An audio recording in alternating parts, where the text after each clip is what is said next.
Welcome to the video everyone.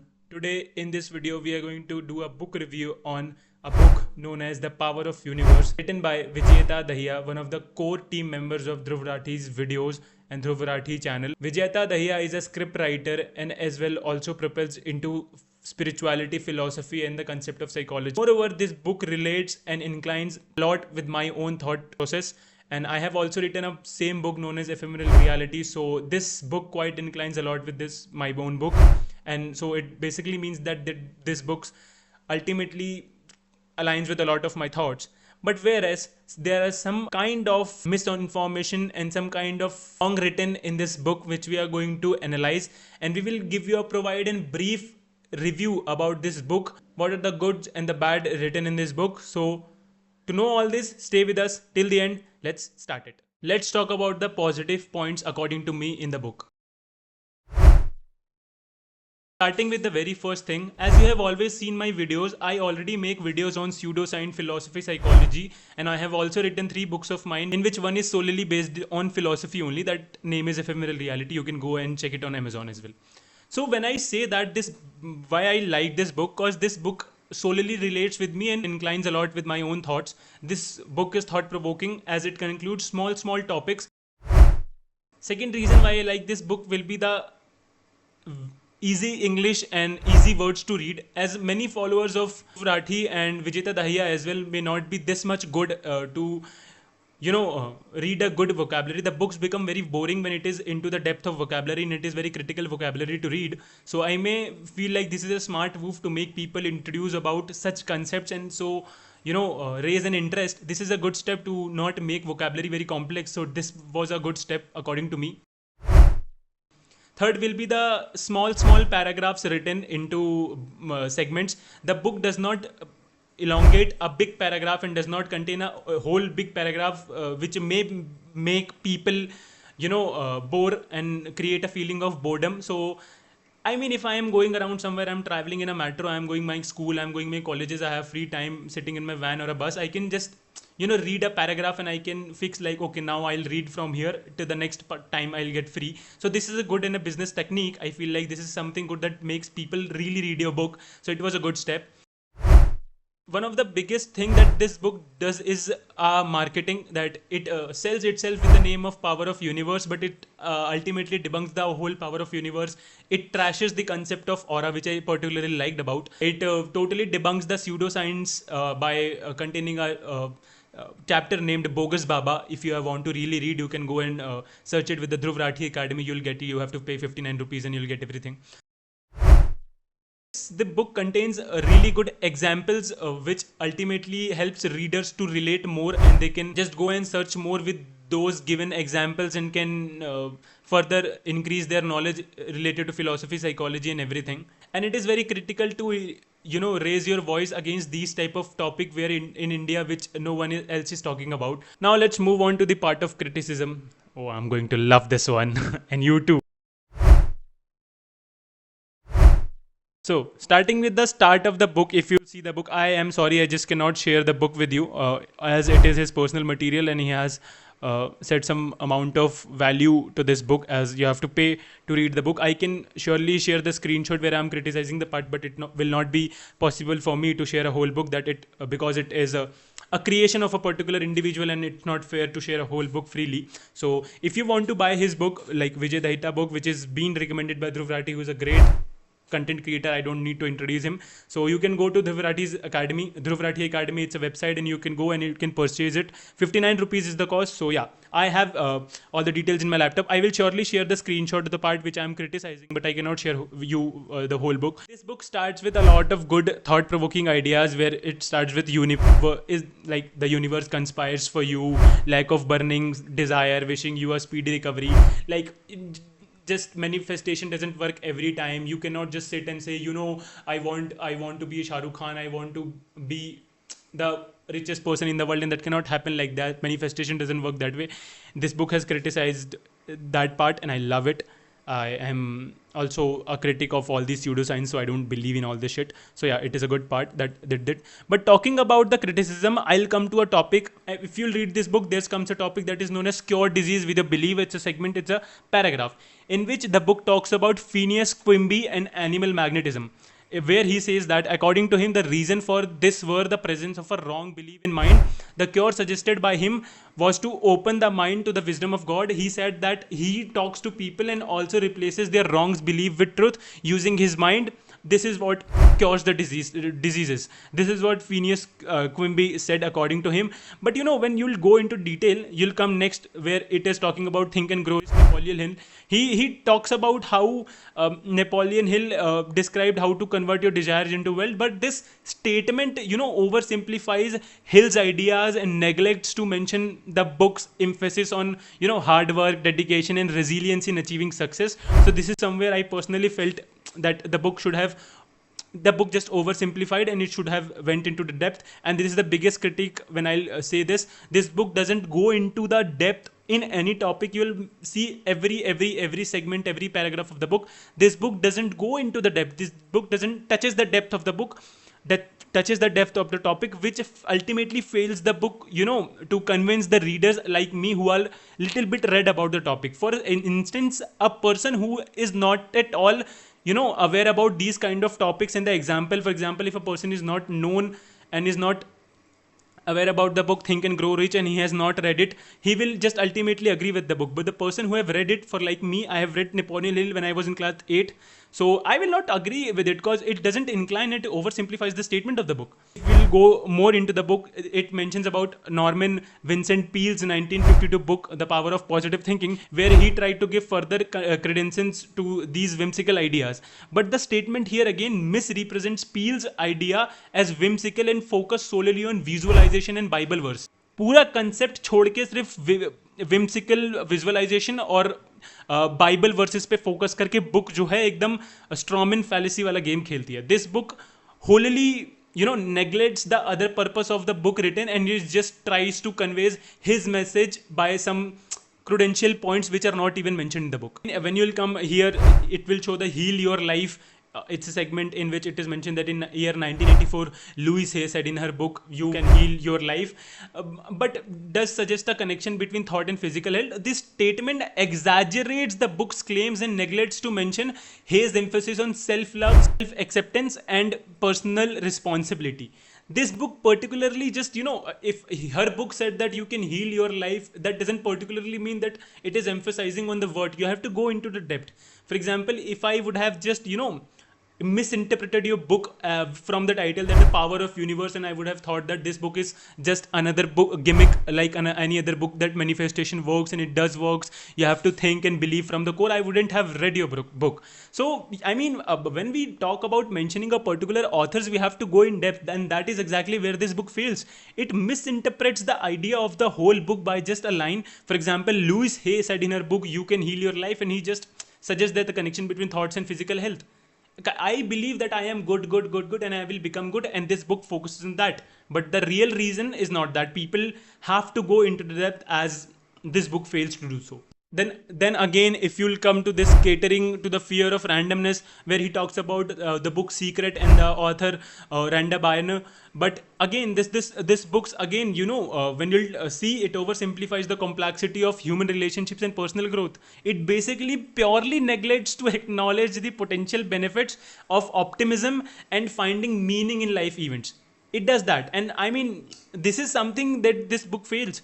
Because if you'll come to the part again, the signals of the universe, you can just see the book and you can just mention write the point and you can see it on yourself. It mentions that their ego lends into self-deceit, where random events are picked by them as signals. Conclusion about the danger of self-deceit and ego is over simplistic and neglects to consider the complexity of human motivations and desires. It doesn't all accommodate with that thing, right? Now coming to the next part where it is mentioning seeing positive in everything. I mean, this is something I wouldn't stop myself to agree. But again, this is good. I'll not criticize this one. I am sorry. About conditioning, like he also mentioned that sociologist B.F. Skinner outtook a significant experiment. It's about the pigeon experiment and everything. That pigeon, there was experiment conducted that someday B.F. Skinner put grains into the cage of pigeons, and at that time some pigeons were rotating their heads and some pigeons were peeking its beak to the cage, and then the pigeons ultimately formulated this type of misbelief and superstition that when we turn our heads around or when we'll peek our beak into the cage, we'll get the grain. So it talk about that, but it oversimplifies the complexity of mental diseases like neurosis, schizophrenia, implying that they arises solely from apophenia. If you'll mention the point above mentioned again, if you'll see where he mentions the example of John Nash, story of John Nash is accurate, but the text implies that his schizophrenia was solely caused by his tendency to find patterns, neglecting other potential factors. It is not just because of his reasons or his tendency to find patterns. There were other reasons which this book ultimately ignores, and it has done in several ways. There are several instances where this book has ultimately just ignored other factors to prove his own point, which I totally disagree with. This is something an author should not do. Now again, the point where I totally related was homeopathy is a pseudoscience. I believe that. I have said it on my own. If you'll go to my Twitter handle and everywhere, I have said it multiple times. I still say that. But when we talk about, there is a particular mention that homeopathy is a pseudoscience and everything.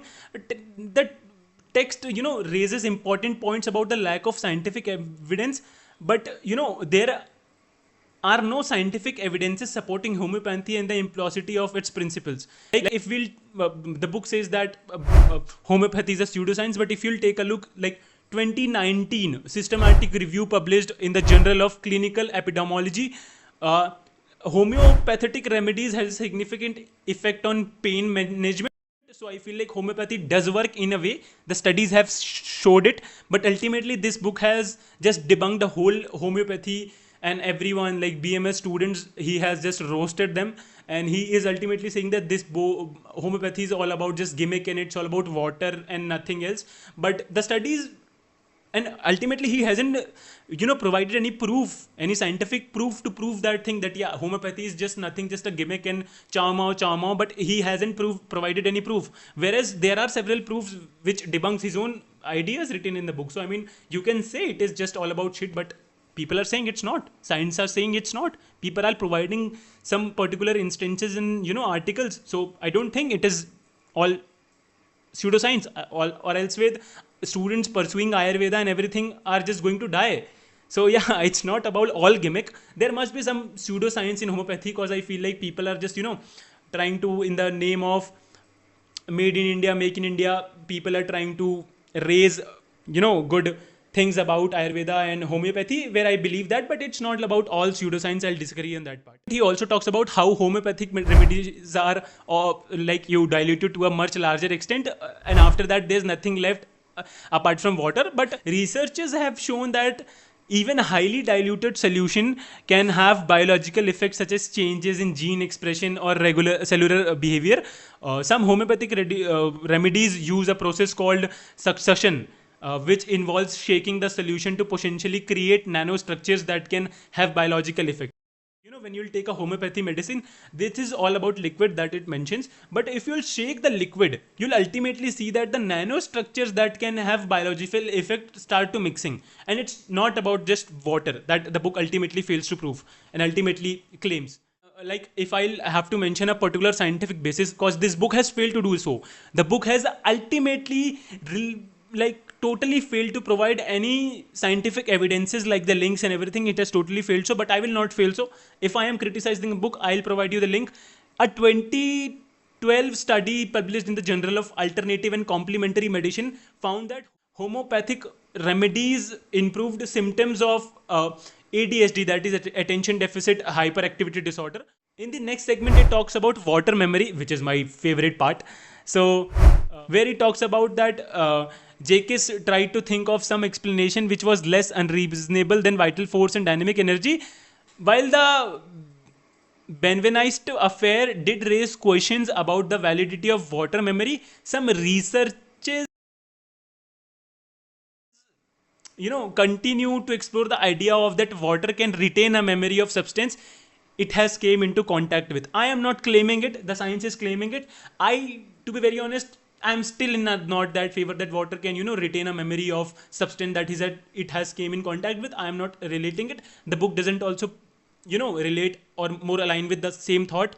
But yeah, I am not criticizing the point, but I am saying that even though I don't agree with that point that water can there is some sort of shit like water memory. Maybe the writer doesn't agree. Maybe the Dhruvrathee who has recommended the book doesn't agree. But science do agree that there are instances and some sort of scientific claims as well that water memory is a real thing. So I am not debunking it, but I will take this point as a to criticize, cause there are scientific evidences available, and if you're researching a book, you should have taken or noted that thing in a point.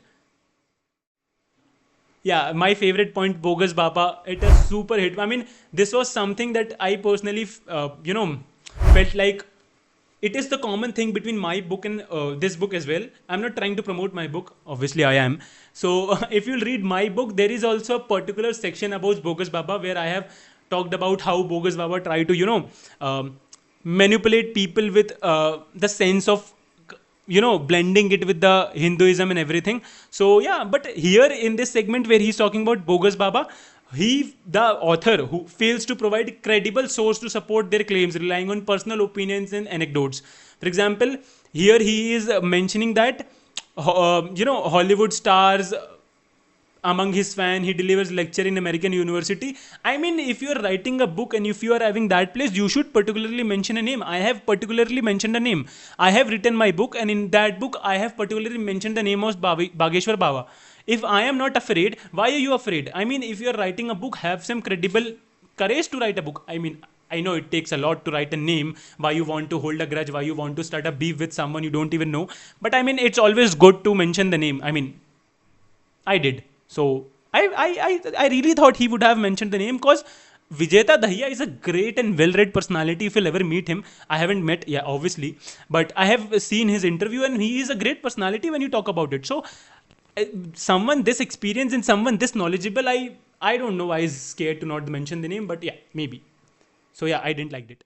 Next, if we'll talk about we are vibrating. So here he talks about sound vibration, that non-living and living vibrate at certain frequencies and everything. But the author dismisses the idea of spiritual vibration as pseudoscientific, but fails to consider the potential connections between emotional states, brain activity, and physical phenomena. So this is where